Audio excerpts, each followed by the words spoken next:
నిజంగా ఆ యాక్సిడెంట్లు మరణించకపోతున్నట్లయితే ఇవాళ రాష్ట్ర పరిస్థితి మరో రకంగా ఉండేదని మేము అందరం భావిస్తూ ఉన్నాం.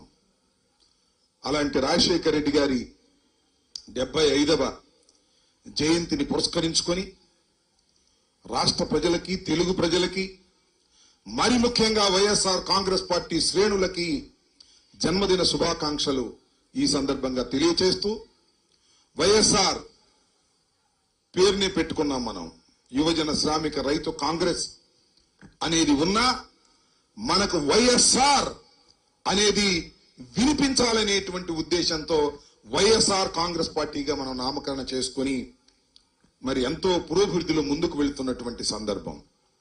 అప్ అండ్ డౌన్స్ వస్తాయి. రాజశేఖర రెడ్డి గారికి కూడా అప్ అండ్ డౌన్స్ వచ్చాయి. అయినా ధీరుడిగా పోరాడి పరిపాలనలోకి వచ్చినటువంటి మహానుభావుడు డాక్టర్ వైఎస్ రాజశేఖర రెడ్డి గారు. వైఎస్ రాజశేఖర రెడ్డి గారే మన స్ఫూర్తి.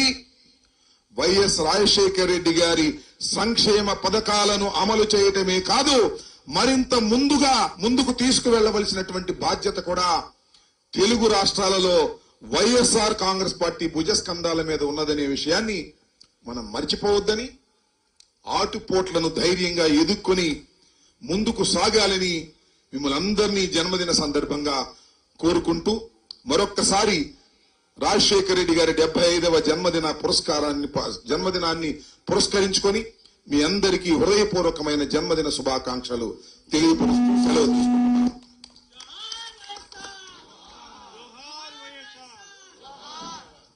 మన ముఖ్య అతిథి శ్రీ సజ్జల రామకృష్ణారెడ్డి గారిని మాట్లాడాల్సిందిగా కోరుచున్నాం.